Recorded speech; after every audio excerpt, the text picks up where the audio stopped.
शब्दांच्या वाटेवरती चल अक्षर अक्षर चालू, वाक्यांच्या अर्थामधले धडधडते अंतर खोलू, अर्थाच्या मागे दडल्या त्या सुखदुःखांना तोलू, कवितांच्या गोष्टी आणिक गोष्टींच्या कविता बोलू, शब्दांच्या वाटेवरती चल अक्षर अक्षर चालू.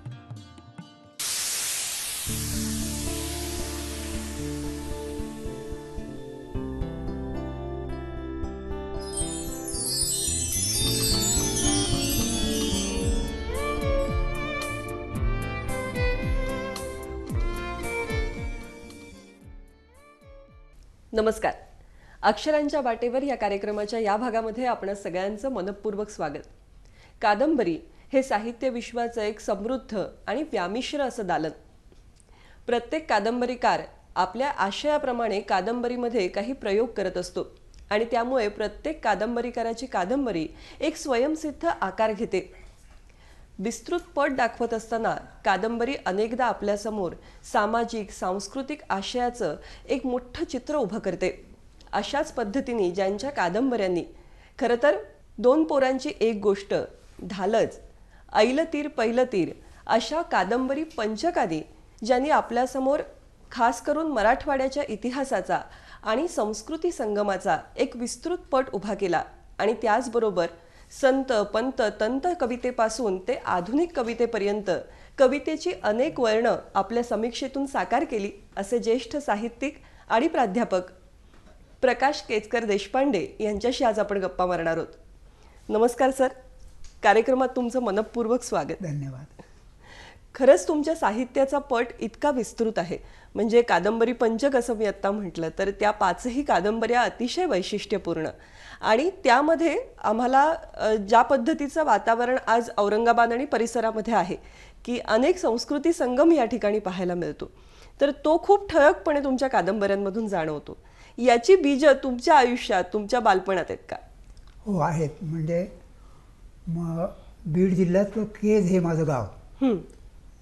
त्या गावामध्ये म्हणजे आम्ही जमीनदार, शेती हा माझा व्यवसाय. त्यामुळे लहानपणापासून शेती, पिकं, पाणी, बैल, गाय, वासरू ह्या सर्वांची एक जिव्हाळ्याचं नातं. आणि माझं गाव अतिशय खेडं होतं की तिथे पाणी नाही, वीज नाही, रस्ते नाहीत. आणि अशा खेड्यामध्येच मी शिकलो. 7वीपर्यंतचं शिक्षण माझं त्या खेडेगावातच झालं. पडकी शाळा होती, पडक्या शाळेत. परंतु एक कसं होतं की ती जमीनदार घराण्याची जरी माझी परंपरा असली तरी माझ्या काळामध्ये ते मोडकळीस आलेलं होतं आणि ते ओभं माझ्या डोळ्याने मी जाताना पाहिलं ते सगळं. परंतु कसं की माझ्या घरामध्ये धार्मिक वातावरण होतं. माझ्या वाड्यामध्ये मध्यभागी अक्कलकोट स्वामींचा मठ आहे आणि माझे पणजोबा हे अक्कलकोट स्वामींचे शिष्य होते आणि त्यांनी सगळं हे आपलं वैभव सोडून संन्यास घेऊन अक्कलकोट स्वामींच्या बरोबर राहिले, अक्कलकोटलाच राहिले आणि तिथंच त्यांचं महानिर्वाण झालं. तर त्यांच्या त्या संन्यस्त वृत्तीचा वारसा मला लाभला. दुसरं म्हणजे माझ्या वडिलांची आई म्हणजे माझी आजी ही एकनाथ महाराजांच्या वंशातली होती. बरं. म्हणजे शेवटची थेट वारस. आणि म्हणून तिच्याकडून मला एकनाथ महाराजांच्या सहनशीलतेचा वारसा मिळाला. नंतर 7वी नंतर काय झालं की माझ्या गावाला शाळा नव्हतीच, मग मी आंबेजोगाईला गेलो. 8वी 9वी 10वीचं शिक्षण माझं आंबेजोगाईला झालं. पण तिथे माझे सगळे शिक्षक हे गांधीवादी होते आणि मग त्यांच्याकडून गांधी विनोबांच्या विचारांचा आचारांचा वारसा मला लाभला. माझ्या जगण्यावर लिहिण्यावर त्याचा खूप प्रभाव आहे. नंतर मी महाविद्यालयीन शिक्षणासाठी धुळ्याला गेलो. धुळ्याला दिवसभर नोकरी करायची, सकाळचं कॉलेज. पण मी नशीबवान असं की मला कविता रथीचे संपादक पुरुषोत्तम पाटील आणि सुप्रसिद्ध लेखिका कमल देसाई या शिकवायच्या. वा. आणि मग त्यांच्याकडून हा साहित्याचा वारसा मला मिळाला. म्हणजे सर, तुम्ही कादंबरी या साहित्य प्रकाराकडे कसं पाहता? म्हणजे तुम्ही तुमची वाट कादंबरीच्या प्रकारातली कशी निवडलीत? काय तुमच्या कादंबऱ्यांविषयीची तुमची भूमिका आहे? आता मी जेव्हा लिहित होतो तेव्हा कादंबऱ्यांचे 2 प्रकार होते. हं, एक रोमॅन्टिक कादंबरी, प्रेमकथा वगैरे असलेली, हं, आणि दुसरी वास्तववादी कादंबरी. तर माझा एकूण स्वभाव पाहता मला रोमॅन्टिक कादंबरी किंवा प्रेमकथा असलेली कादंबरी ही काही रुचणं शक्य नव्हतं. ती परंपरा मी सहजपणे बाजूला सारली. परंतु वास्तववादी कादंबरीच्या परंपरेत आपण लिहू शकतो, ही परंपरा आपल्याला जवळची आहे. हं, परंतु जशी आहे तशी स्वीकारणं शक्य नाही आहे. हं, कारण एक संवेदनशील लेखक म्हणून आपण वेगळं काहीतरी ह्या वास्तववादी कादंबरीमध्ये केलं पाहिजे. मग मी असा विचार केला की सध्या जी वास्तववादी कादंबरी आहे, म्हणजे ग्रामीण असो, सामाजिक असो, बहुसंख्य कादंबऱ्या आत्ताच्या सुद्धा म्हणजे वास्तववादी आहेत. हं, तर ह्या वास्तववादाला शह देईल, छेद देईल अशी कादंबरी आपण लिहायची. हं, आणि ती कशी माझ्या स्वभावामध्ये, माझ्या एकूण जडणघडणीमध्ये अशाच प्रकारची कादंबरी लिहिणं हे योग्य होतं. तर वास्तवाचा मला काय झालं की तुम्ही आत्ता जो विचार प्रश्न की आधुनिकतावादाचा खूप माझ्यावर प्रभाव आहे, T.S. एलियट किंवा इझरा पाउंड ह्या लोकांनी, आणि त्यामुळे वास्तववाद आहे तसा स्वीकारणं, म्हणजे आता मराठीत हे सांगणं आवश्यक आहे की वास्तववाद ही फार जुनी गोष्ट आहे, 1850 आहेत, त्याच्यामध्ये आधुनिक असं काही नाही हं, हे सांगणं आवश्यक आहे. आणि मग वास्तवाचा विचार करताना मी असं हे केलं की आपल्याला जे दिसतं ते काही वास्तव नव्हे, जे दिसतं तसं नसतं म्हणून जग फसतं, अशी एक आपल्याकडे म्हण आहे. हं. त्याच्यानंतर जे न पाहे रवी ते पाहे कवी अशी पण आहे. Correct. म्हणजे वरवरचे दिसतं आपल्याला. म्हणजे आत्ता आपण हिमनगाची तुम्हाला एक प्रतिमा सांगितली की हिमनग असा असतो की पाण्याच्या वर 1/5 आणि 4/5 खाली असतो. हं, तर त्याचं वास्तव हे फक्त 1/5 नव्हे दिसतं तेवढं, खरंय. जे दिसत नाही ते खालचं तळाचं. म्हणून तुम्ही जर वास्तववादी कादंबरी लिहिणार असाल तर आपण त्या वास्तवाचा तळ गाठला पाहिजे, वा. त्या तळाशी गेलं पाहिजे. आणि मग मी काय केलं की कादंबऱ्यांमध्ये माझ्या वास्तवाला छेद देणारे असे काही घटक, हं, असे काही प्रसंग, असे काही माझे अनुभव, म्हणजे उदाहरणार्थ स्वप्नांचं माझ्या कादंबऱ्यांमध्ये मी खूप असं उपयोग केलेला आहे. परंतु पारंपरिक स्वप्नांसारखा नव्हे हं, की स्वप्न हा एक म्हणजे घटना आहे, पण त्याचा आपण प्रतिकात्मक असा उपयोग, हां, म्हणजे उदाहरण सांगायचं तर आईरतीर ह्या माझ्या कादंबरीमध्ये मी संपूर्ण म्हणजे काहीतरी 18 प्रकरणं आहेत, तर 9 प्रकरणांची सुरुवात ही स्वप्नांनी होते हं, आणि एका प्रकरणाची सुरुवात ही उपनिषदांच्या गोष्टीपासून होते. मी उपनिषदांच्या गोष्टी पुन्हा सांगितलेल्या आहेत. हं, हं. तर पहिलं स्वप्न, नंतर उपनिषदाची गोष्ट, पुन्हा स्वप्न, पुन्हा उपनिषदाची गोष्ट, असा पूर्ण म्हणजे त्या संपूर्ण कादंबरीची रचनाच अशा प्रकारची केलेली आहे. हं, हं. कारण स्वप्नांचं कसं आहे की स्वप्न हे साक्षात्कारी असतात. खूपदा म्हणजे आपल्या संतांनासुद्धा अशी साक्षात्कारी स्वप्न पडलेले असतात. हो. नंतर कसं की त्या स्वप्नांच्या मध्ये सृजनशीलतासुद्धा असते हं, की पुशिरेगनना कवितेच्या काही ओळी स्वप्नामध्ये दिसल्या होत्या, सकाळी उठून त्यांनी ती कविता लिहिली. हं, हं. म्हणजे असे स्वप्न आपल्या मनामध्ये स्वप्नाविषयक नकारात्मक अशी एक हे आहे भावना, तसं नाही. लेखकाला, कलावंताला स्वप्न ही त्याच्या सृजनाचा एक भाग असतात. त्या स्वप्नांचा मी उपयोग केला. त्याच्यानंतर असं आहे की अतिवास्तवाचा उपयोग केला माझ्या ह्याच्यामध्ये, सर्रिअलिझमचा. त्याच्यानंतर योगायोगसुद्धा आपण म्हणतो की ज्याला तुम्ही म्हणजे काही असं तर्क नाही आहे हो. किंवा बुद्धिवादाने आपण त्याचा विचार नाही करू शकत, असे खूप योगायोगाचे प्रसंग आपल्याला आपल्या रोजच्या जीवनामध्ये असतात. असे प्रसंग आहेत. आणि अजून म्हणजे कसं की गूढवादी अनुभव, हं, म्हणजे आपल्याला खूप असे अनुभव येतात की ज्याच्यामध्ये आपण आपल्याला लक्षात येते की तर्काने आपण त्याची संगती लावू शकत नाही, बुद्धिवादाने त्याची संगती लावू शकत नाही. तर माझ्या कादंबऱ्यामध्ये असे खूप गूढवादी असे अनुभव आहेत. वा.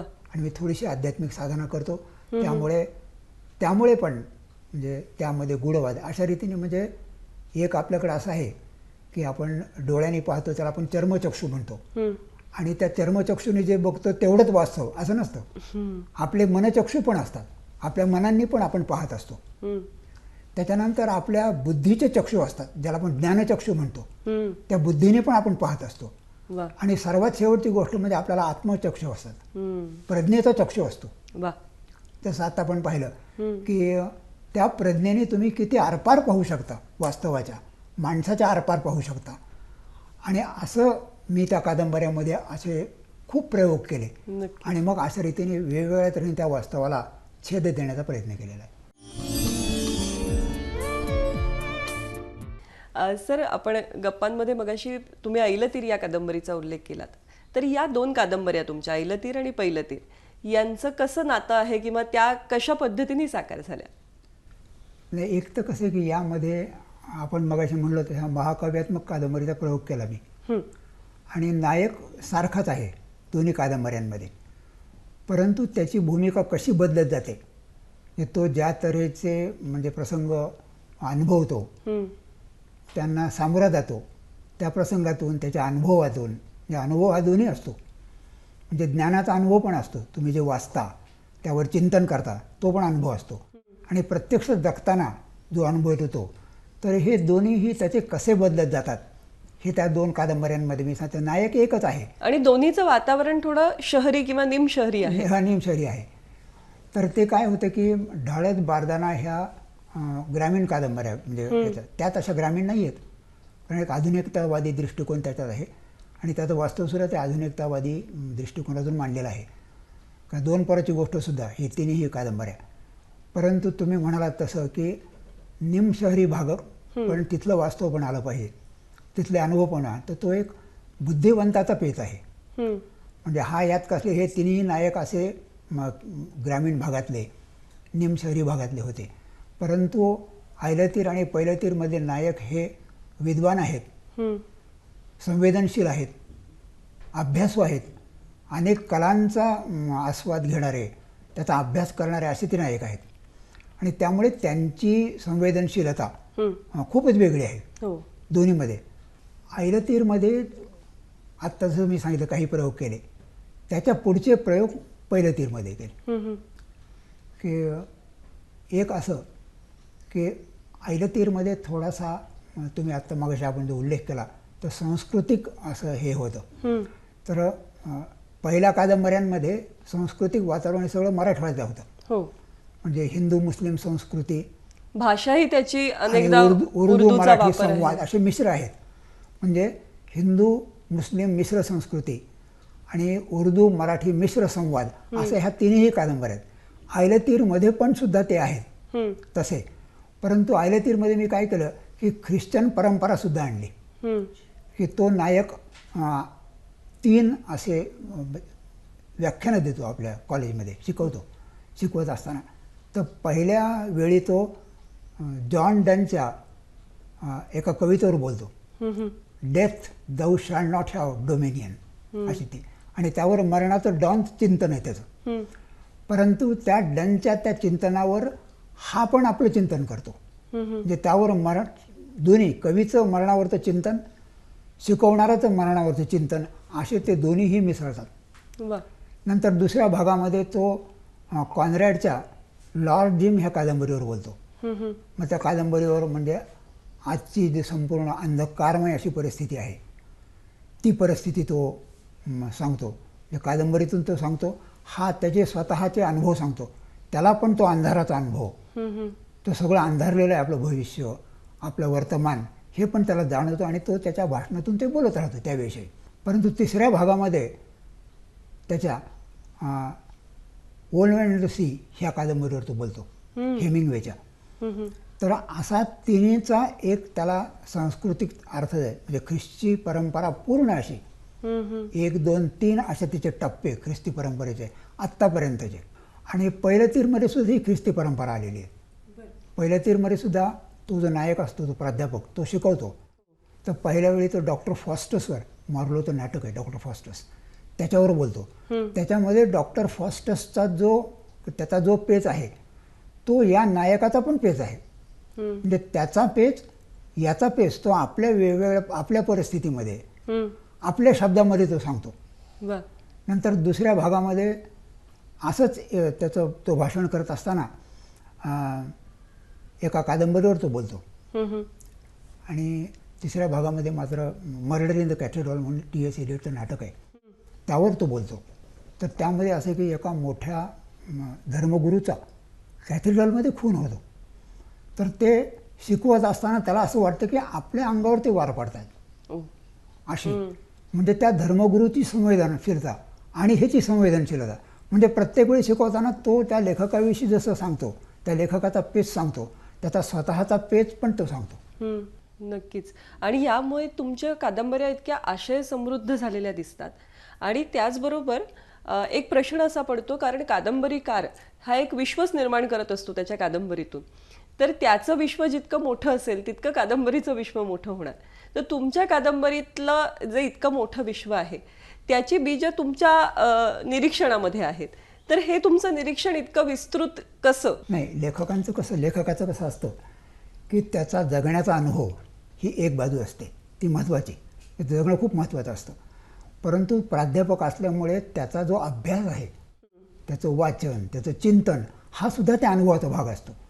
म्हणजे नुसतं आपल्याला जे सामान्य माणसासारखं आपण जे अनुभवलं तेच पुस्तकात लिहायचं ही एक गोष्ट झाली. परंतु अभ्यासातून चिंतनातून जे तुम्ही लिहिता ती एक वेगळी गोष्ट. तर ह्या दोन्हींची मिश्रण त्याच्या ह्याच्यात झाले असतं, सरमिसळ त्याची झालेली असते. तर आपण जे साहित्य शिकलो त्या साहित्यामधले काही गोष्टी आपण आपल्या मराठीत आणल्या, आपोआप आल्या. त्या काही मुद्दा मांडल्या अशातला भाग नव्हे. कारण लेखकाचं कसं की त्याच्या आत त्याच्या संवेदनशीलतेमध्ये ही सरमिसळ झालेली असते आपोआप. आणि ही आंतरिक प्रक्रिया आहे. ती वर्ण तुम्ही लादू शकत नाही, तुम्ही ठरवलं तरी करू शकत नाही की मला हे असं लिहायचं, असं नाही होणार. तर ती जे आत्ता आपण वास्तववादाचा विचार करताना जे सांगितलं की ते जे आंतरिक विश्व त्याचं असतं, हे आंतरिक विश्व खूप महत्त्वाचं असतं. आणि त्याच्यावर वेगवेगळे संस्कार, जसे मी आता तुम्हाला सांगितलं नाथांच्या ह्याचा संस्कार माझा, किंवा गांधी विनोबांचा संस्कार आहे. माझी आईला ती ही कादंबरी मी गांधी विनोबांना अर्पण केलेली, की पूज्य गांधी विनोबांना ज्यांनी मला गीता जगायला शिकवलं. वा. तर हे सगळं कसं तुमच्या आतमध्ये आपोआप जातं. लेखकाचे ते जास्त जातं. कारण कलावंताचं कसं असतं की कलावंताचं अध्यात्म फार वेगळं असतं. म्हणजे आपण पारंपरिक अध्यात्मापेक्षा त्याचं वेगळं असतं की त्याला त्या अंतिम सत्याचा शोध घ्यायचा असतो. मग लेखक शब्दातून तो शोध घेतो, चित्रकार असेल तर रंगातून त्याचा शोध घेतो, गाणारा सुरामधून त्याचा शोध घेतो. इतकंच काय, पण ती शास्त्रीय नृत्य करणारी नर्तिकासुद्धा आपल्या पदन्यासातून त्या अंतिम सत्याचा शोध घेत असते. आपल्याला ते भावतं, आपण ते कित्येक दिवस जपून ठेवतो, त्याचं कारण ते असतं. खरं. जागतिक वाङ्मयाचा तुमचा इतका जवळून जो परिचय आहे, आता तुम्ही उल्लेख केलातच की ते आपोआप उमटत गेलं, पण त्यातले असे काही समान धागे किंवा यामुळे तुमच्या कादंबऱ्यांकडे अनेकदा त्याला समीक्षक वैश्विक आशय मांडणाऱ्या कादंबऱ्या असं म्हणतात. तर ही वैश्विकता कशामुळे येते त्यामध्ये? एक कसं आहे की मी आधुनिकतावादी दृष्टिकोनातून लिहित असल्यामुळे या आधुनिकतावाद्याने प्रादेशिकतेचा निषेध केला, तसा राष्ट्रीयतेचा पण निषेध केला. आणि ते आंतरराष्ट्रीय दृष्टिकोन म्हणजे इंटरनॅशनल पॉईंट ऑफ व्ह्यू याच्यावर त्यांनी भर दिला. आणि ह्या माझ्या संपूर्ण वाङ्मयामध्ये म्हणजे कादंबऱ्या असोत किंवा समीक्षा असो, या आंतरराष्ट्रीय दृष्टिकोनाला मी फार म्हणजे महत्त्व दिलेलं आहे. आणि तुम्ही जे म्हणता की वेगळं काय झालं, तर ह्याच्यामुळे ते वेगळं झालं. त्या कादंबऱ्यामध्ये त्या आंतरराष्ट्रीय दृष्टिकोनामुळे केवळ प्रादेशिक लिहायचं, केवळ एका विशिष्ट जिल्ह्यापुरतं लिहायचं, गावापुरतं लिहायचं, प्रदेशापुरतं लिहायचं असं न होता संपूर्ण विश्वावर लिहायचं, वैश्विक पेचावर लिहायचं. याच बरोबरीने मला आणखीन विचारायचं आहे की तुम्ही समीक्षक म्हणूनही साहित्याकडे पाहता, तर उत्तम साहित्य असं ज्याला आपण म्हणतो त्याची तुमच्या दृष्टीने काय व्याख्या आहे, की त्यातलं काय महत्त्वाचं असतं? माझी समीक्षा ही काही व्यावसायिक समीक्षकाची समीक्षा नाही, एका कादंबरीकाराने केलेली समीक्षा आहे. आणि ती माझ्या गरजेपोटी केलेली आहे, ज्याला आपण क्रिएटिव्ह नीड म्हणतो. की प्रत्येक कथाकार असो, कादंबरीकार, त्याची एक क्रिएटिव्ह नीड असते आणि त्या क्रिएटिव्ह नीडमधून तो ती समीक्षा लिहितो. तर मी समीक्षा हे लिहिण्याचं कारण असं होतं की टी.एस. एलियट आणि इझरा पाउंड हे जे आधुनिकतावादी समीक्षक आहेत, तर ते कवी समीक्षक होते. तर त्यांनी अशी मांडणी केली की ज्याला चांगली कविता लिहायची त्यांनी उत्तम गद्याचा अभ्यास सखोल केला पाहिजे. मी हे उलटं केलं की आपल्याला जर चांगलं गद्य लिहायचं असेल तर आपण कवितेचा सखोल अभ्यास केला पाहिजे. आणि त्यातून ही म्हणजे कल्पना आली. दुसरी गोष्ट की त्या लोकांनी काय केलं की त्यांच्या कवितेमध्ये गद्य आणलं. तर आपल्याकडे पूर्वी निषिद्ध असायचं, म्हणजे कविता म्हणजे कविता, थोडं झालं की काय आहे गद्य असं म्हणायचं. तर त्यांनी आपल्या कवितेमध्ये गद्य आणलं आणि त्यांची कविता गद्यमय झाली हम्म, असं. तर मी हेही उलटं केलं हम्म, की आपण जर समजा आपण गद्य वेगळं लिहायचं असेल तर आपल्या गद्यामध्ये असं पद्य आणायचं, ती काव्यमयता आणायची. हम्म, म्हणजे मी जे अनुभव गूढवादी अनुभव तुम्हाला मी सांगितले, मी ज्या प्रकारचे अनुभव माझ्या कादंबरीमध्ये चित्रत होतो, तर त्या अनुभवाला मला साजेशी अशी भाषा ही एक कवितेची भाषा होती. तर अशा प्रकारचं गद्य आपण लिहायचं की जे अतिशय पारदर्शी आहे, हम्म. परंतु ज्याच्या तळाशी कविता आहे. वा. तर कविता कुठे असते? तर कविता त्या फक्त लयीत नसते, हम्म, त्या शब्दामध्ये फक्त नसते, त्या कवितेच्या गाभ्यामध्ये जो अनुभव असतो तर त्या अनुभवामध्ये ती कविता असते. कवितेकडे वळायचं झालं तर तुम्ही जसं म्हणालात की आधुनिकतावादाच्या मांडणीतून तुम्ही संपूर्ण ही कवितेची वाटचाल पाहिली, तर काय तुम्हाला भावलं किंवा काय वाटलं मराठी कवितेचा हा इतका विस्तृतपट पाहिल्या? आता मी काय की संत कवितेच्या वेळेस मला असं जाणून हे केलं की नुसती मराठी संत कवितेवर समीक्षा लिहिणं बरोबर नाही. मग मी काय केलं की त्याला एक हिंदी कविते हिंदी संत कवींची परंपरा थोडक्यात सांगितली, उत्तरेची, आणि दक्षिणेची कन्नड परंपरा सगळी सांगितली, त्याचं विश्लेषण केलं आणि हे दोन्ही टोकं आपल्या संत कवितेशी जोडले. महाराष्ट्रात एक वैशिष्ट्य असं आहे की उत्तर भारतीय संस्कृती आणि दक्षिण भारतीय संस्कृती यांना जोडणारा असा दुवा महाराष्ट्र आहे. आणि हे तुम्ही संत कवितेमध्ये आपल्याला ते दिसतं, हे सांगितलं पाहिजे. कारण आपण नुसती संत कविता श्रेष्ठ आहे असं म्हणण्यापेक्षा जागतिक स्तरावर त्या लोकांना ती महत्त्वाची वाटेल किंवा भारतीय स्तरावरती मोठी वाटेल असं जर तुम्हाला, तर ते तुम्ही असं तुलना करून ते मांडलं मी ते संत कवितेचं. त्याच्यानंतर असं की एक तुम्हाला गंमत सांगतो संत कवितेवर सांगत असताना जरूर. की रामदास स्वामी 17व्या शतकामध्ये होऊन गेले आणि 17वं शतक हे युरोपमध्ये विज्ञानाचं शतक होतं. न्यूटनचे जे शोध लागले आणि न्यूटननी जी मांडणी केली ती युरोपमध्ये फार प्रभावी होती. तर आता न्यूटन आणि रामदास हे काही भेटले नव्हते एकमेकांना, परंतु न्यूटनने तिच्या पहिल्या भाषणात जो म्हणजे व्हेरिफिकेशनचा मुद्दा मांडला की all fact should be verified and then believed. तर रामदासाने आपल्या एका म्हणजे त्यांचं एक अशी एक मोठी कविता आहे, 2 असे ते लिहायचे, तर त्या कवितेत त्यांनी सांगितले की पडताळणी करणे आवश्यक आहे, सत्य स्वीकारू नका. ते आता ही पडताळणीची संकल्पना कुठून आली? तर पुन्हा हे एक जर- वैश्विकता आहे तर त्याच्यामध्ये. हे जर तुम्ही त्यांना सांगितलं की 17व्या शतकामध्ये आमच्याकडे न्यूटन सारखाच विचार करणारा कवी होता. वा. आता तुम्हाला या निमित्ताने एक गोष्ट सांगतो अशी की आता पूर्वीसारखं राहिलं नाही आहे, म्हणजे अध्यात्म आणि विज्ञान हे एकमेकाचे शत्रू आहेत, त्यांच्यात विरोध आहे असं मानत नाहीत. तर आता स्पिरिच्युअल सायन्स आणि सायंटिफिक स्पिरिच्युअलिझम अशी मांडणी केली जाते. वा. आणि हा सायंटिफिक स्पिरिच्युअलिझम का आला की आता असं नाही झालेलं. आता जे धर्मगुरू आहेत काही चांगले म्हणजे संवेदनशील आहेत की जय कृष्णमूर्ती आहेत, विमला ठाकर आहेत किंवा हे सद्गुरू आहेत, तर यांचा आता ह्या तरुण विज्ञानातले जे लोक आहेत, शास्त्रज्ञ आहेत, त्यांच्याशी, अर्थशास्त्रज्ञांची, मानसशास्त्रज्ञांची, इतकं नव्हे तर समाजशास्त्रज्ञांशी संवाद चाललेला आहे. आणि सगळे जेव्हा आपण त्या शास्त्रज्ञांशी ते बोलले त्यातून त्यांना असं लक्षात की हे शास्त्रज्ञसुद्धा अंतिम सत्याचा शोध घेतात, आपण पण अंतिम सत्याचा शोध घ्या, मग आपण का नाही एकत्र येऊ? तर आता असं नाही झालेलं. आता हे वेगवेगळे लोक संवाद साधण्याचा प्रयत्न करत आहेत की आपण सगळे ते एकच करतोय. उदाहरणार्थ असं सांग की फिजिक्स असं म्हणते की आपली पोकळी आहे ही, या पोकळीचं कुठं फिजिक्सला अजून हे आलेलं आहे, त्यांना कळले नाही ही पोकळी काय आहे. आकाश हे सुद्धा अस्तित्वात नाहीच आहे. आपण निळं म्हणतो पण ते काही छत वगैरे असं काही नाही आहे, ती नुसती पोकळीच आहे. मग ते कुठं विज्ञानाचा त्याचा शोध लावला? म्हणजे असे खूप गूढ गोष्टी आहेत आपल्या अनुभवात, म्हणजे माणसाच्या आपल्या रोजच्या अनुभवात आहेत, आपल्या सामाजिक अनुभवात आहेत, आपल्या वैश्विक अनुभवात आहेत. तर हे जर एखादा लेखक करत असेल, एखादा कलावंत करत असेल, एखादा शास्त्रज्ञ करत असेल, तर सगळ्यांनी मिळून एकत्र येऊन त्यावर आपण सगळ्यांनी मिळून आपण सत्याचा शोध करतो आहोत असं लक्षात यावं. तर ही फार चांगली गोष्ट आहे. म्हणजे संत कवितेकडे अशा एका वेगळ्या दृष्टिकोनातूनही पाहता म्हणजे येतं. जागतिक स्तरावर आपण लिहिली. आता पंतकवितेत तुम्हाला एक गंमत सांगतो की पंतकवितेमध्ये सुद्धा त्यांनी स्त्रीगीतं लिहिलेली आहेत पंतांनी, आणि त्या स्त्रीगीतांचं एक संकलन करून त्याला जर एखाद्या स्त्रीवादी समीक्षकांनी चांगली प्रस्तावना लिहिली तर ते फार चांगलं डॉक्युमेंट होतं. तर आपल्याला हे माहीत नव्हते की पंतकवींनी स्त्रियांची मनोगत व्यक्त करणारी अशी स्त्रीगीतं लिहिलेली आहेत.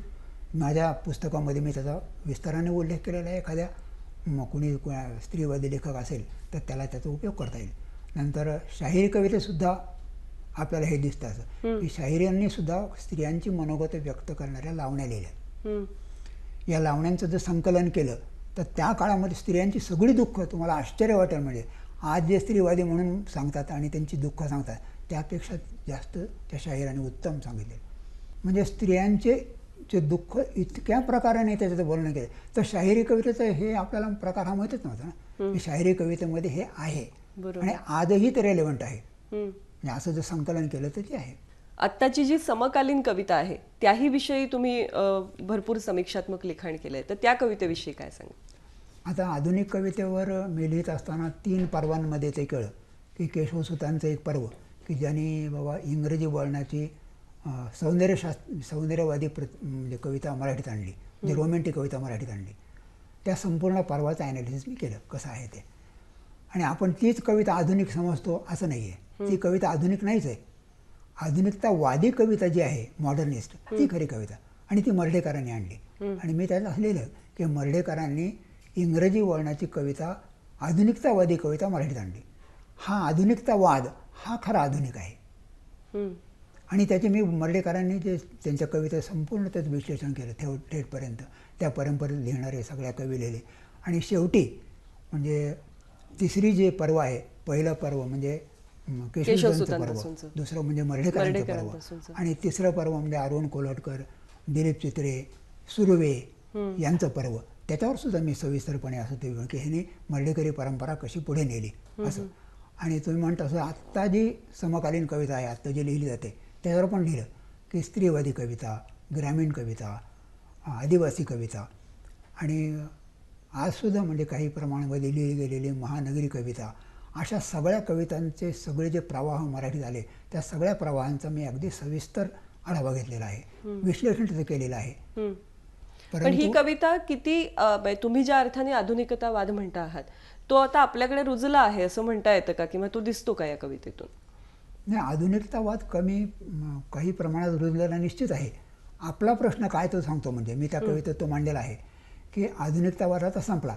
1980 पासून आता उत्तराधुनिकता म्हणजे पोस्ट मॉडर्निस्ट असं सुरू झालेलं आहे.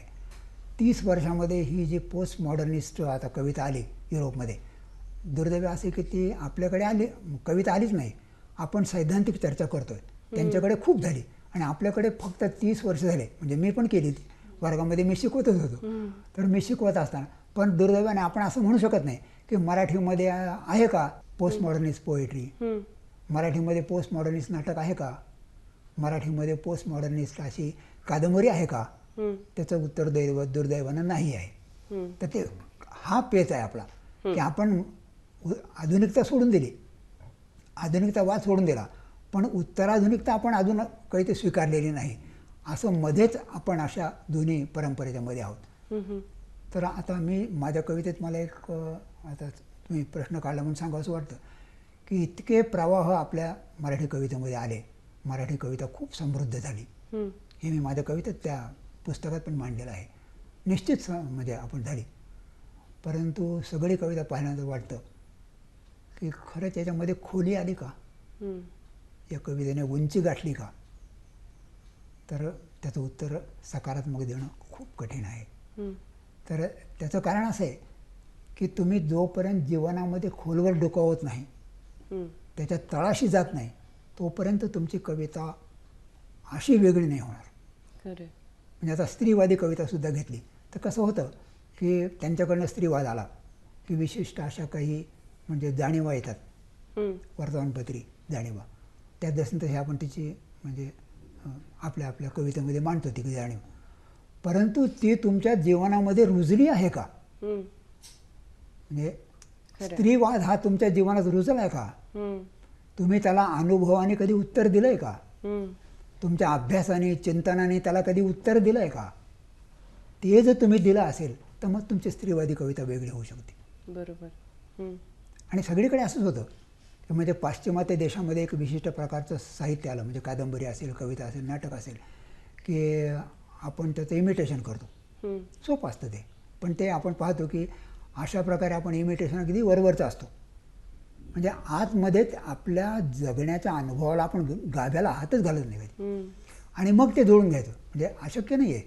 तुम्ही म्हणजे पोस्ट मॉडर्निस्ट कादंबरी लिहू शकता, परंतु पोस्ट मॉडर्निझममधल्या ज्या जाणीव आहेत त्या तुमच्या जीवनात रुजल्यात का, खोलवर गेल्यात का, त्या तुमच्या जीवनाचा भाग आहेत का, तुमच्या चिंतनाचा भाग आहेत का. असं असेल तर तुम्ही ते लिहू शकता. वा. म्हणजे माझं फक्त काय झालं की आधुनिकतावादी मी असल्यामुळे माझ्या कादंबऱ्या आता ग्रामीण कादंबरी आहे, तर नुसतं ग्रामीण जीवनाचं चित्रण करणं म्हणजे कादंबरी नव्हे. तुम्ही जेव्हा मी माझ्या कादंबऱ्यात असा प्रयत्न केलेला आहे की ग्रामीण जीवनाच्या ज्या मूलभूत ऊर्जा आहे, ज्या प्रेरणा आहेत अत्यंत खोलवर रुजलेल्या, अशा प्रेरणांना आपण आपल्या कादंबऱ्यात स्थान दिलं पाहिजे. वा. मी ग्रामीण कादंबरी वाचताना दिसतं का अरे हे नुसतं वरवरचं वर्णन करतात, छान करतात, सुंदर करतात. पत्रकारांमध्ये तुमच्यात काय फरक आहे मग. तुम्ही जेव्हा त्या मूळ त्या ग्रामीण परंपराच तुम्हाला माहीत नाही आहे, त्याच्या जाणीवामध्ये माहीत नाही तुम्हाला, तर ज्याचा स्रोत तिथून येतो तो तळ गाठणं. माझ्या एका मित्राचा एक छोटासा अनुभव मी तुम्हाला सांगतो. तर 2 मैत्रिणी असतात, त्या भेटले की एक मैत्रीण उत्तम अशा ठिकाणी जातात, त्या दोघीजणी बसलेल्या असतात निसर्गरम्य अशा ठिकाणी. तर ती मैत्रीण आपली शांत होती, म्हणते की इतकी नर्वस, ती म्हणते ऐसी जगह में तुम कैसे रह सकते हो. ती दुसरी मुलगी सांगते वादियाँ बहुत गहरी होती है, सबके साथ बात नहीं करती. वा. तर हे जे आहे हा संवाद जो मी जगतोय प्रत्यक्ष माझ्या कादंबऱ्यात मी तो मांडला. प्रकाश सर, वाचक चळवळीचा मगाशी मी उल्लेख केला, तर ही चळवळ त्याची सुरुवात कशी झाली आणि नेमकी काय उद्दिष्ट ठेवून कशा पद्धतीने ती लोकांपर्यंत पोहोचली. आम्ही एक 7-8 मित्रांनी एकत्र येऊन, म्हणजे भालचंद्र नेमाडे आणि चंद्रकांत पाटील हे प्रमुख त्याच्या मागचे होते, ज्यांनी ही संकल्पना मांडली. आणि वाचा नावाचं एक अनियतकालिक आम्ही सुरू केलं. जानेवारी 68मध्ये वाचाचे 6 अंक प्रकाशित केले. तर त्यामध्ये एक नवी कविता असा एक अंक होता, नवी कादंबरी असा एक अंक होता, आणि एक लोकसाहित्य असा एक अंक होता. आणि आमच्यापैकी बरेचसे लेखक कवी हे सामाजिक चळवळींमध्ये काम करणारे होते. मीही जवळजवळ 30-40 वर्ष ह्या सामाजिक वेगवेगळ्या चळवळींमध्ये काम केलं आणि साहित्याचा आणि ह्या चळवळीचा खूप जवळचा संमत होता. नंतर हे 6 अंक काढल्यानंतर आम्ही वाचा प्रकाशन सुरू केलं आणि या प्रकाशनातर्फे कवितेचे जवळजवळ 7 पुस्तकं आम्ही काढली. पहिल्या टप्प्यामध्ये भालचंद्र नेमाड यांचं मेलडी आणि मनोरोक यांचं आयत्या कविता ही 2 पुस्तकं काढली. नंतर सतीश काळसेकरांचं एक इंद्रियोपनिषद आणि चंद्रकांत पाटलांचं निस्संदर्भ ही 2 संग्रह काढले. त्याच्यानंतर तुळशी परब यांचा हिल्लोळ आणि वसंत गुर्जर यांचा आरण्य हे 2 कविता संग्रह काढले. आणि आश्चर्य म्हणजे हे दोन्हीही कविता संग्रह मुंबईला अशोक शहाणेंनी पाहिलं ह्याचं काम सगळं. आणि अशोक शहाणेंनी स्वतःच्या ह्याच्यामध्ये हे दोन्ही, अशोक शहाणे हे या संपूर्ण अनियतकालिकाच्या चळवळीतले मुख्य असे फार मोठे अधिकारी होते. तर या 6 पुस्तकांच्या नंतर आम्ही एक गपसप नावाचं असं एक नाधो महानवरी यांनी संकलित केलेलं लोककवितांचं पुस्तक काढलं, लोककथांचं. आणि शेवटी चित्रेंच्या कवितेनंतरच्या कविता हे पुस्तक काढलं. अशी 7 पुस्तकं, 6 पुस्तकं म्हणजे कविता संग्रह आणि 1 गद्य संग्रह असं. आणि नंतर मग वाचन एवढं केलं. परंतु आमचे काही माझे लेखक मित्र हे कामगार चळवळीमध्ये होते. वसंत गुर्जर हे कामगार चळवळीत काम करायचे, तुळशी परब हे आदिवासींच्या चळवळीमध्ये काम करायचे. आम्ही इथं औरंगाबादला असताना म्हणजे इथं युक्रांनी एक दलित शिष्यवृत्तीची आंदोलन केलं इथं. त्या आंदोलनामध्ये आम्ही सहभागी होतो, मी पण होतो त्यात. आणि माझ्या आयरतीरमध्ये मी हे प्रसंग सगळे विस्ताराने वर्णन केलेलं आहे. त्याच्यानंतर इथे मराठवाडा विकास आंदोलन झालं त्यातही आम्ही सहभागी होतो. मी पण होतो त्यास हे बघ. नंतर आणीबाणी झाली. त्या आणीबाणीच्या काळातसुद्धा आम्ही सक्रिय होतो या सगळ्या ह्याच्यामध्ये. एक भूमिगत असं मासिक आम्ही चालवायचे, पुण्याचे आमचे काही लोक, ते आम्ही सगळीकडे हे करत होतो. त्याच्यानंतर 2 ऑक्टोबरला आम्ही खादी भांडारमध्ये निर्भय बनू असे बिल्ले लावले होते सगळ्यांनी असे. तेव्हा फार कठीण होतं इंदिरा गांधींच्या विरुद्ध बोलणं, पण आम्ही सगळे मित्र. त्यानंतर कलेक्टरने आम्ही 100 लोकांनी कलेक्टरला एक पत्र लिहिलं. त्याबद्दल कलेक्टरने आम्हाला समज दिला होता की तुम्ही प्राध्यापक आहात म्हणून सोडून देतो, पण नंतर मात्र ह्या भानगडीत पडू नका. माझं लग्न झालं तेव्हा माझ्या लग्नाच्या रिसेप्शनमध्ये, छोट्याशा रिसेप्शनमध्ये एक CID अधिकारीसुद्धा होते. अच्छा. आणि ते आल्यानंतर मला असं मीला सांगितलं की आता थोडा वेळ आपण आहोत, नंतर मी जाईन कदाचित. तर अशी साधारणतः 3 वेळेस मी जेल अशी अनुभवलेली आहे थोडीशी. पण आम्ही थोडेसे लकी होतो. मी ज्यावेळी आंदोलन करायचं त्यावेळी 1 दिवसाची फक्त जेल व्हायची. म्हणजे दिवसभर आम्ही फक्त, सकाळी आम्हाला हे करायचे बंदिवास आणि संध्याकाळी सोडून द्यायचे असं. अनियतकालिकांची जी चळवळ महाराष्ट्रात झाली, जिचा आता तुम्ही उल्लेख केला, तर ती किती यशस्वी झाली किंवा तिने काय साध्य केलं असं म्हणताय? नाही, एक तर कसं होतं की ही चळवळ तशी प्रतिकात्मक होती. त्या काळी एक पहिली गोष्ट अशी होती की काही विशिष्ट प्रकाशकांचा फार प्रभाव होता. तर हे प्रकाशकांचा प्रभाव काही प्रमाणात कमी करून आपण प्रकाशक व्हायचं, स्वतः लेखकांनी प्रकाशक व्हायचं. आता आम्हाला तो प्रयोग आमचा खूप यशस्वी झाला. आम्ही जरी 7 पुस्तकं काढली, त्याच्यानंतर सगळ्या म्हणजे कवी लेखकांना फार जोम आला आणि अनेक छोट्या छोट्या गावी असे छोटे छोटे ग्रुप्स तयार झाले आणि तिथं कवींनी आपले कविता संग्रह काढले, लेखकांनी आपली पुस्तकं काढली आणि काही प्रमाणामध्ये ह्या प्रकाशकांची मक्तेदारी कमी झाली. दुसरं असं होतं की तेव्हाची जी मासिकं होती त्यातसुद्धा ठराविक लेखकच लिहायचे. नव्या लेखकांना, कवींना त्याच्यामध्ये फारसं स्थान नव्हतं. म्हणून वाचा हे आम्ही नवे नियतकालिक काढलं. त्याचाही म्हणजे हेतू साध्य झाला. अनेक छोटी छोटी अनियतकालिकं निघाली. असो हे पहिलं अनियतकालिक आहे, अशोक शाणेने काढलेलं. आणि त्यानंतर अनेक हे असे छोटे छोटे म्हणजे फारच छोटे, काही तर अगदी टिंब म्हणून अगदी एवढे एकच असे खूप अनियतकालिकं निघाली. आणि त्यांनीही तो हेतू साध्य झाला की काही प्रमाणामध्ये या मासिकांची जी मक्तेदारी होती विशिष्ट लेखकांची, विशिष्ट समीक्षकांची, ती पुष्कळशा प्रमाणामध्ये कमी झाली.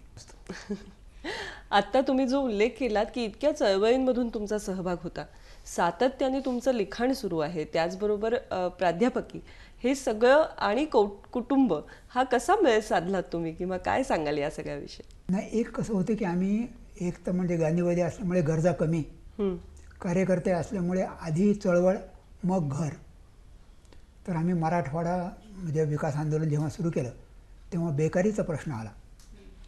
तर आपण बेकारीचं नुसती त्याच्यावर चर्चा करण्यापेक्षा आपल्या घरापासून सुरुवात केली पाहिजे.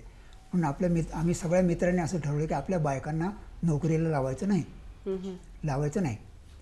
तर उद्देश तो होता की त्यांच्याऐवजी एखादा होतकरू तरुण जर त्याला नोकरी मिळाली तर संपूर्ण कुटुंब तो चालवू शकेल. तर अशा चांगल्या उद्देशाने ते केलं होतं. आणि जास्त मिळवायचं नाही. म्हणजे ह्या संत कविता मी नुसती लिहिली नाही, तर त्या संत कवितेत जे सांगितलं की सत्तेपासून, संपत्तीपासून आणि प्रसिद्धीपासून मी दूर राहिलो अजूनपर्यंत. तर हे त्याच्याकडून प्रत्यक्ष घेतलेलं आहे आम्ही. तर प्रत्यक्ष हे आम्ही जगलो. फक्त असं आहे की थोडासा हिलाच त्रास व्हायचा आमच्या विद्यार्थ्यांना, म्हणजे मुलांना वगैरे सुद्धा आम्ही खूप हलाखीच्या परिस्थितीमध्ये म्हणजे शिकवलं आहे. ही सगळं पाहायचे, माझ्या संसाराकडे काही लक्ष नव्हता, म्हणजे ही सगळं बघायची. परंतु आम्ही थोडेसे नशीबवान आहोत की अशी साथ मिळाली, नाही तर कठीण असायचं ते. परंतु तुम्ही म्हणता तो सगळा मेळ आम्ही घातलेला आहे. याचं सगळं म्हणजे श्रेय द्यायचं गांधी विनोबांना जातं. ती आत्मिक शक्ती तुम्हाला असेल तरच तुम्ही इतक्या आघाड्यांवर एका वेळी लढू शकता आणि यशस्वीपणे लढू शकता. खरं. पुन्हा एकदा तुमच्या वाङ्मयीन कार्याकडे यायचं तर तुम्ही अनुवादही केले आहेत. तर या अनुवादांविषयी आम्हाला थोडं जाणून घ्यायला आवडेल. मी थोडासा नशीबवान आहे की पहिलं जे पुस्तक मला आलं अनुवादासाठी ते गॉस्पेल ऑफ बुद्ध आलं. आणि बुद्धाची जीवनगाथा असा आम्ही त्याचा अनुवाद केला. आणि तो अनुवाद म्हणजे मी सांगत असे आणि ही लिहून घ्यायची अशी ती पद्धत होती. कारण माझं काम असायचंच ना, शिकवायचं, त्याची तयारी करायची, मी लिहित होतो. आणि दुसरं दुबेंचं एक पुस्तक आलं की त्याचा पण अनुवाद केला आम्ही, समाजशास्त्रावर ते होतं. नंतर गांधीजींवर एक पुस्तक आलं. गांधीजींनी काही एक चरित्रपर असे काही त्यांच्या वर्तमानपत्रातून लिहिलेले आहेत, काही काही लोकांवर पुष्कळशा. छोटी छोटी चरित्र आहेत ती, आणि काही लोकांना श्रद्धांजली वाहिलेली आहे. तर ते राव नावाच्या माणसाने ते संकलन केलेलं आहे, त्याचा अनुवाद मी केला. तर आम्हाला खूप आनंद झाला की गंमत वाटली की बाबा पहिलंच बुद्धावरच यावं, आणि गांधीजींवर तर आपण इतकं हे करतो तर त्यांचा पण आपण अनुवाद करावा. परंतु तोही आम्ही अगदी मन लावून सर्व अनुवाद केलेला आहे. कारण अनुवाद ही एक खूप महत्त्वाची गोष्ट आहे, असं पण आमच्या लक्षात आलं होतं सांस्कृतिकदृष्ट्या. किती करणार असं तुम्ही म्हणालात, पण अजूनही तुम्ही करतच आहात. आणि मगाशी तुम्ही कमल देसाई यांचा उल्लेख केलात, तर अशा एका साहित्यिकेचा तुम्हाला खूप जवळून सहवासही लाभला आणि त्यांच्याकडून कार्याची प्रेरणा सुद्धा मिळाली, तर त्याविषयी जाणून घ्यायला आवडेल. कमलताईंचं एक होतं की त्या मला साहित्य जरी शिकवत होत्या तरी तत्त्वज्ञान हा त्यांचा आवडीचा विषय होता. आणि मला लहानपणापासून तत्त्वज्ञानाविषयी खूप आकर्षण आहे. मग कमलताईंशी बोलताना प्रत्येक वेळी नुसत्या वरवरच्या गोष्टींवर चर्चा न करता त्यातल्या तत्वांविषयी चर्चा व्हायची. षडदर, माझा संस्कृतचा अभ्यास नाही आहे फारसा, आवड आहे खूप, वाचले मी सगळं म्हणजे मराठी अनुवादामध्ये. पण षडदर्शनं म्हणल्यानंतर एकदम धडके भरायचे, कारण फक्त तत्त्वज्ञान आहे ते. म्हणजे शंकराचार्यांची एक ओळ वाचली तर कळतं की आपल्याला काहीच कळलेलं नाही आहे. चांगली गोष्ट आहे, म्हणजे प्रत्येकानं कळलं आवश्यक आहे की आपल्याला काहीच कळत नाही, हे प्राध्यापकांना तर फार करणं आवश्यक आहे. तर ते मला कळलं. तर हे मी म्हणे की कमलताई तुम्ही कसं एवढं वाचता, आणि मला काही शंका आली की मी त्यांना विचारायचं आणि त्या सांगायच्या. तर कमलताईंच्या विद्वत्तेविषयी मी काय बोलणार, त्यांचं प्रचंड वाचन होतं. तर तुम्हाला एक, मी इंग्रजी भाषेचा प्राध्यापक आहे, शिकवतो. तर एकदा मी फ्रेंच आमच्या साहित्यावर माझी आणि कमलताईंची चर्चा चालली होती. तर फ्रेंचमध्ये 14व्या शतकामध्ये एक त्राबुदर नावाचे कवी होते की ज्यांचा आपल्या सूफी कवितेचा त्यांच्यावर परिणाम होता.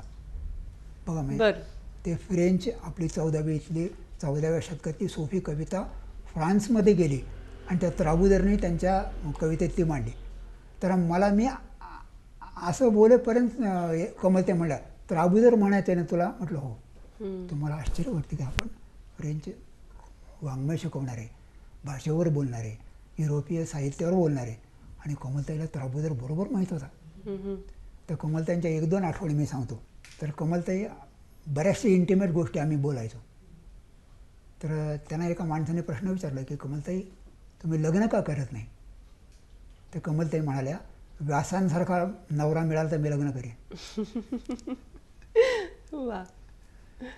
तर छोट्या छोट्या गोष्टींवर सुद्धा त्यांचा इतका प्रचंड हे असायचा, प्रचंड अभ्यास असायचा, आणि पूर्ण वेगळं असं ते त्या एखाद्या विशिष्ट गोष्टींवर त्या सांगायच्या. आणि ज्ञानाला वाहून घेतलेलं असं समर्पित आयुष्य. कोणतंही म्हणजे क्षेत्र आम्ही घेतलं की असं वाटायचं की कमलताईंना विचारलेलं बरं.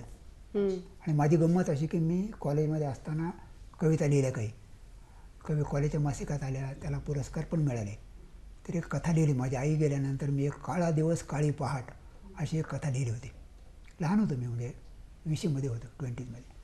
आणि सगळे म्हणजे कमलताईला दाखवा. तर पुरुषोत्तम पाटील तेव्हा आमचे प्राध्यापक होते आणि ते पाहायचे काम. तर कमलताईंना आम्हाला धडकी भरली, कारण कमलताईंना सांगायचं म्हणजे कठीणच आहे. कारण आम्ही जेव्हा शिकत होतो कमलताई मला शिकवायच्या, पुरुषोत्तम पाटील मला शिकवायचे, आणि तेव्हा कमलताईंचा रंग ही कथा सत्यकथित आली होती. तेव्हा सत्यकथेत कथा येणं हे फार मोठं भाग्य समजलं. पुरुषोत्तम पाटलांच्या कविता सत्यकथित आल्या. आम्हाला एकदम त्या लोकांकडे पाहिलं की असं वाटलं की बापरे ह्या. आणि मला जेव्हा सांगितलं की ही कथा तुम्ही नेऊन दाखवा कमलताईंना, तर म्हणलं बापरे कठीण आहे. मी त्यांना कविता देत, त्या म्हणाल्या 2 दिवसांनी ये. 2 दिवस मी झोपलंच नव्हतो, आणि घाम किती फुटत होता ते मला कळलं नाही. आणि 3ऱ्या दिवशी मी गेल्यानंतर त्या एकदम मला जवळ घेतला आणि मला म्हणाल्या, चांगली कथा लिहिलीस, म्हणाल्या, चांगला लेखक होशील. तो कमलताईंचा आशीर्वाद आहे. तो आत्तापर्यंत मला ते पटलं. नंतर कमलताईंचा खूप सहवास झाला, पण कमलताईवर लिहावं असं मला खूप वाटत होतं, ते मी लिहिलेलं आहे आता. तुम्ही कुठे लिहिलं ते? कमलताईंवरचं लिखाण कुठे वाचता येईल आम्हाला? हां, ते सांगतो आता. तर मी कादंबरी एक चिंतन असं एक पुस्तक लिहिलं आहे. पण दुर्दैवाने काय झालं की 6 वर्षापूर्वी मी ते पुस्तक लिहिलेलं आहे. आणि त्या पुस्तक ते एका प्रकाशकाकडे 2 वर्ष पडून होतं. नंतर आता दुसऱ्या प्रकाशकाकडे 4 वर्ष पडून आहे.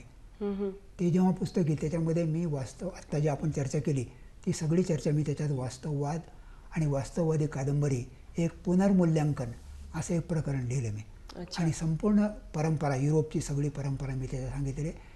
त्याच्यामध्ये मी कमलताईंविषयीही त्यामध्ये त्यात लिहिले की माझ्या अगोदरच्या पिढीमध्ये मला जे महत्त्वाचे वाटले कथाकार आणि कादंबरीकार, तर त्यांचं मी विश्लेषण त्याच्यामध्ये केलेलं आहे.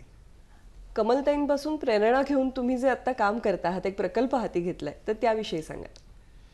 की महाकाव्य देशी आणि विदेशी असं त्या प्रकल्पाचं नाव आहे.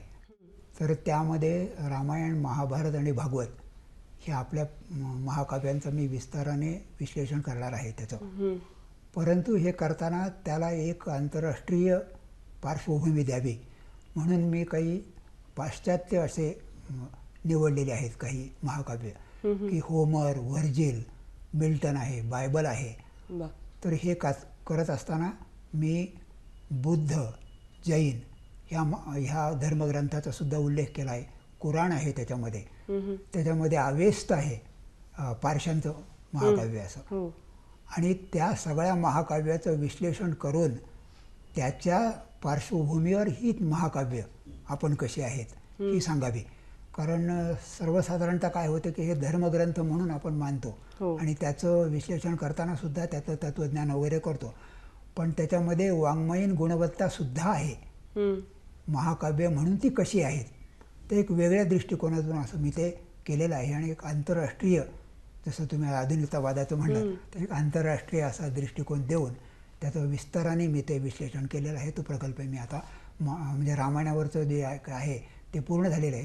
फक्त महाभारत आणि भागवत हे 2 प्रकार राहिलेले आहेत. तेवढे झाले की तो प्रकल्प पूर्ण होईल. भालचंद्र नेमाड्यांसारखे साहित्यिक आणि तुम्ही तुमचं जे नातं आहे तर त्याविषयी पण आम्हाला ऐकायला आवडेल. एक मी भाग्यवान असं आहे की नेमाड्यांचा सहवास खूप लाभला मला. आणि वाचा प्रकाशन हे निमित्त होतं. पण आमची मैत्री, नेमाडे हे मला वडील भावासारखे आहेत. आणि त्यांनी मला पहिल्यापासून असंच लहान भावासारखंच म्हणजे वागवलेलं आहे. माझ्या म्हणजे संसारातल्या छोट्या छोट्या प्रसंगात सुद्धा ते होते. परंतु नेमाड्यांचं वैशिष्ट्य असं होतं की प्रत्येक प्रश्नावर त्यांचा फार वेगळा दृष्टिकोन असायचा. आणि आम्ही सगळे मित्र म्हणजे कसे की संध्याकाळी 7-8 वाजता फिरायला निघायचं, रात्रभर फिरायचं आणि पहाटे घरी यायचं, असा आमचा कार्यक्रम असायचा. आणि मधल्या काळात ती चर्चा चालायची. तर एक उदाहरण तुम्हाला सांगतो की एक प्रतिभावंत किती वेगळं विचार करतो. तर आम्ही सगळ्या जणांचं असं चाललं होतं की आपल्याकडे जे प्रश्न आहेत ते प्रश्न वेगवेगळ्या वंशाचे आहेत. की काळा, गोरा, आपल्याला ते ब्राऊन म्हणतात, म्हणजे व्हाईट, ब्लॅक, आपण ब्राऊन. तर आता असं असताना ह्या गोऱ्यांचं एवढं वर्चस्व का सगळ्या संस्कृतीवर? म्हणजे त्यांचं जग हे पहिलं का, फर्स्ट वर्ल्ड का, आपलं तिसरं का, कशासाठी? आपल्याकडे प्रतिभावंत आहेत, प्रचंड सुंदर साहित्य झालं, कला झाली, तर आपण तिसरे का, असे आमचे प्रश्न असायचे. तर आम्ही जी खूप सगळी चर्चा चालू असताना सगळे शांत होते. सगळे शांत झाले. नेमाड्यांनी सांगितले की हे पहा, म्हणाले तुम्ही ही चर्चा करू नका. एक लक्षात ठेवा की पुढच्या काळात 20-25 वर्षामध्ये हे येलो रेस जी आहे ही फार पॉवरफुल होईल. आणि ही गोष्ट किती जुनी होती म्हणजे तुम्हाला मी 30 वर्षापूर्वीचं सांगतोय, 30-40 वर्षापूर्वीचं, किंवा कदाचित 50 वर्ष पण. एका अर्थाने द्रष्टेपण आहे की 50 वर्ष अशी त्यांची असायची. आणि तुम्ही नेमाड्यांना लेखक म्हणून पाहिलेलं आहे. मी मायाळू नेमाडे काय आहेत हे पाहिले, अगदी जवळून पाहिले. म्हणजे वहिनींचा सुद्धा, म्हणजे त्यात म्हणजे आमच्या वहिनी म्हणजे त्या पहिल्याच होत्या. आमच्या सगळ्या मित्रांमध्ये पहिलं लग्न त्यांचं झाल्यामुळे वहिनी असायच्या. तर मी मराठवाडा विद्यापीठामध्ये कधी कधी शिकवायला जायचो संध्याकाळी इव्हिनिंग क्लासेसना. तर टप्पा अर्थात नेमाड्यांच्याकडे असायचा. तर मी येणार म्हणून त्या छोट्याशा वड्या का सांगायच्या त्या की ह्या वड्या केल्यात ना भाऊजी तुमच्यासाठी. तर आम्हाला इतकं ते म्हणायचे, अगं आम्ही साहित्याचे वडे मोठमोठ्या गोष्टी करतो तू वड्या वगैरे काय करते असं. मग एकंदरच सर तुमच्याशी बोलत असताना आयुष्याची समृद्धी काय असते आणि ती विचारातून कशी साधता येते याचं खूप सुंदर दर्शन होत आहे. आणि तत्वज्ञान असेल, आयुष्याचा अनुभव असेल, या सगळ्यांनी सजलेलं असं तुमचं वाङ्मय आहे. तर निश्चितच आज तुमच्याशी या सगळ्या गप्पा मारून एक वेगळी दृष्टी मिळाली आणि एका समीक्षकाच्या नजरेतून मराठी साहित्याकडे बघण्याचा आनंद मिळाला. त्यासाठी मनापासून आभार मानते. धन्यवाद.